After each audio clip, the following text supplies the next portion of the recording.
Hi folks, we're moving on to chapter 12. So chapter 12 is all about introducing journals in the accounting process. So we're basically getting to the point now where we're going to be able to run through an entire exercise from the very start of the accounting process, transactions, all the way through and complete the balance sheet.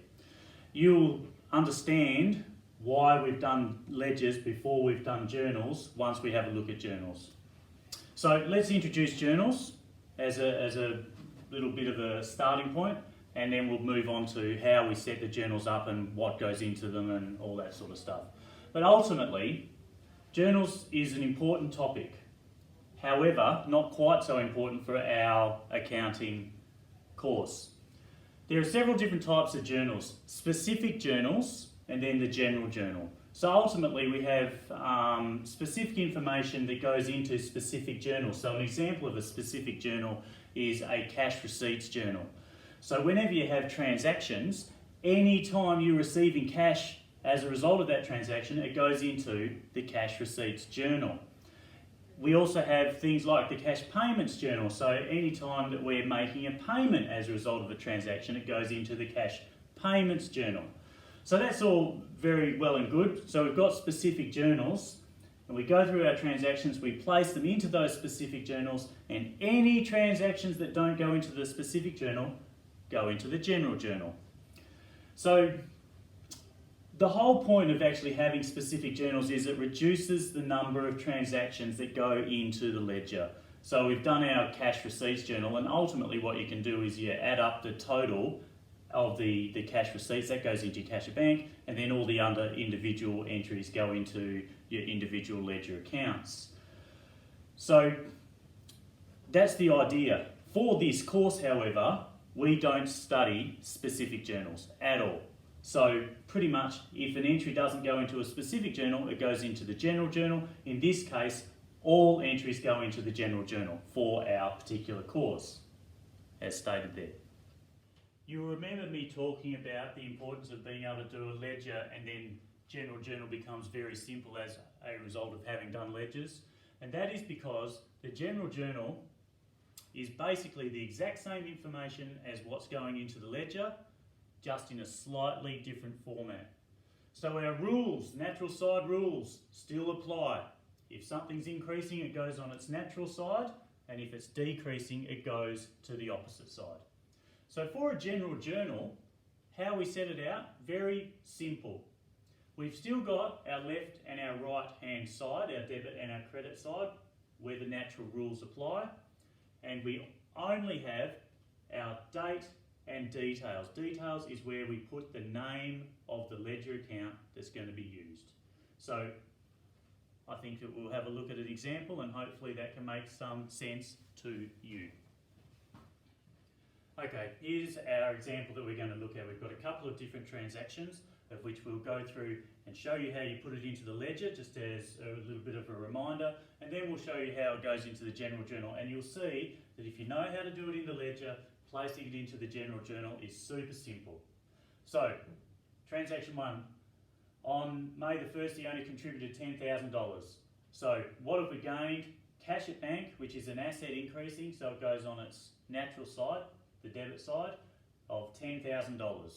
The other account affected, our cross-reference, is capital, being proprietorship account, goes on its natural side because it's increasing the credit side. So we've got our debit and a credit, left and right entry. We then we've purchased inventory for $500 plus $50 GST. So our inventory account has increased, it's an asset, so it goes on the debit side of $500, and our GST credits account, which is an asset account, goes on the debit side as well for $50. So we've got our 500 and our 50, and the other account that we've used to get those two assets is a cash at bank account on the credit side, because cash at bank has decreased, so it's credited for $550. So that's your ledger entries. Now you'll be able to see how we place it into the general journal, and it is so simple. So here we go. The general journal is set out. We've got our date, May 1. And then the details is simply the names of the accounts that have been affected. So if the owner's contributing $10,000, we've gained cash at bank. Cash at bank is an asset, so you can choose to put asset in there if you wish.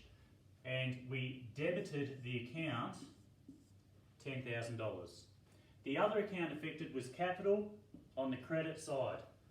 Whenever you're placing a credit entry into the general journal, indent. It makes it much easier to make sense of and read at a later date.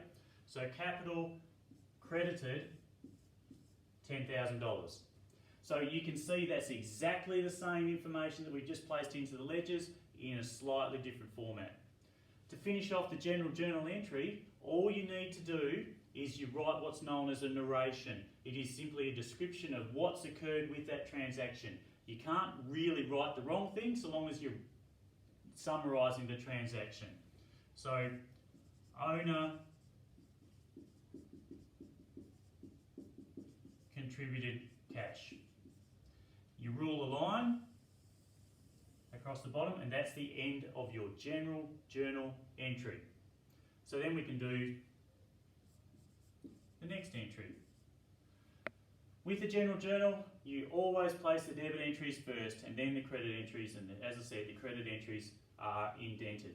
So for this one, the purchased inventory for $500 plus $50 GST, our two debit entries were inventory and GST credits, and our credit entry was cash at bank. So we've got inventory, $500 debit, GST credits, $50 debit, and then our credit was cash at bank, decreasing, so it goes to the credit side of $550. To finish the entry, you need to do a narration. Purchased inventory for cash. You might note that I've been writing the narrations in a little bit of italic sort of writing, just so it stands out a little bit differently so that we're not mistaking it for a particular account that we've placed into the general journal. So that is the general journal. That's how we set it out. And now the next thing is to start going and looking at different types of transactions that you may not have yet come across and how we deal with them within the general journal. So that's the next step. Okay, so the first different type of transaction that we're going to start with is the entry to commence business. It's where the owners contributed a whole bunch of stuff to start the business, and we're going to place it all into the general journal as one entry. Okay, so our example here is that the owners contributed some cash, some inventory. He's also coming into the business with a loan, so the business is already starting off owing $5,000, and we need to determine the capital figure. So with the general journal, with entry to commence business, all items that you're starting the business with go into the general journal to start with. So we'll just assume that we're starting it on June the 1st, and so we're placing the items on the sides that they belong, remembering that our debit entries must go first. So cash at bank is increasing, so it goes on the debit side, $10,000. We've also got inventory being an asset of $2,000. The loan is a liability, so it must go on the credit side of $5,000. And we know that whatever goes on the left-hand side must equal what goes on the right-hand side. So the missing amount, or the missing item, is the capital, the volume that's been contributed by the owner, because technically this 5,000 hasn't been contributed by the owner. So the total on this side is 12,000. So the total that the owner has contributed is $7,000. So both sides equal the same. Narration, entry to commence business. And then you rule your line to finish the transaction. So to post this to the ledger, it's quite simple. Just each individual item is posted as an individual item to the ledger. So cash at bank, I'll do it quickly for you. June 1, 10,000. Inventory, which is obviously an asset, June 1, 2000.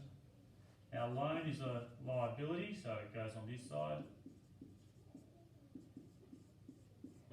And then the capital, being proprietorship, natural side on the right hand side, June 1, 7000.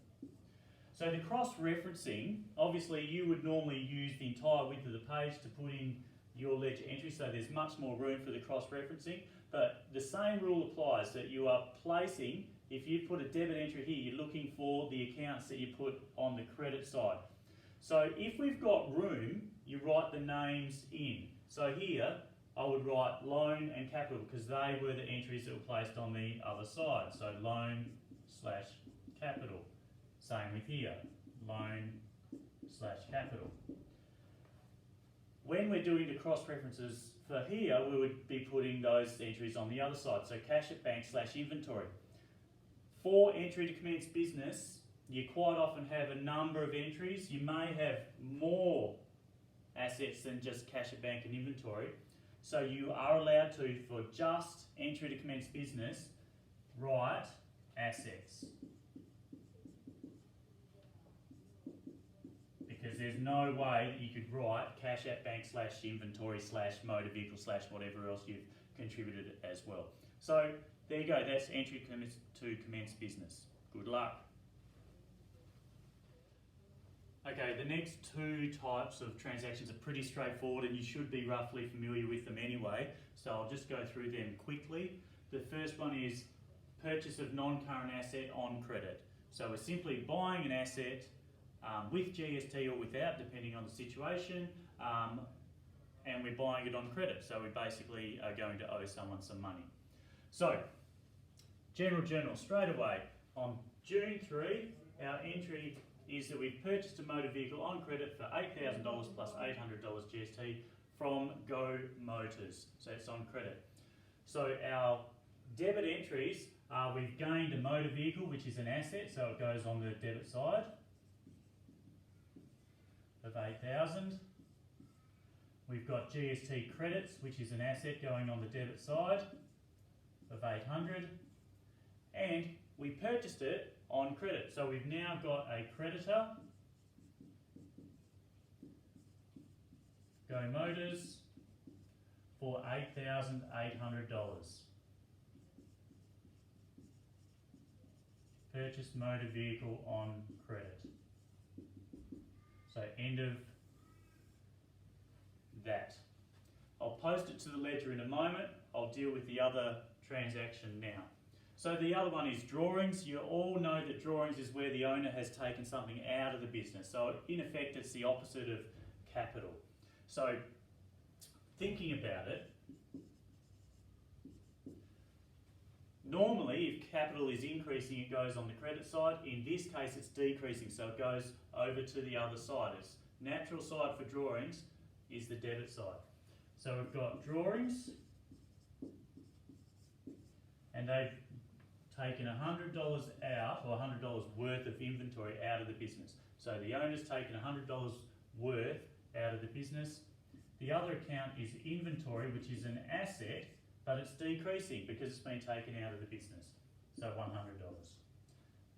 Owner withdrew inventory.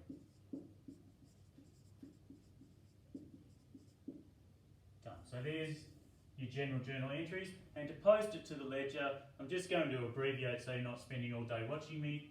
So June 3, we got $8,000 motor vehicle, $800 GST credits, and we owe the creditor the full $8,800. The cross-reference, creditor Go Motors, creditor Go Motors, and here it's motor vehicle / GST credits. Done. Then we've got the June 5.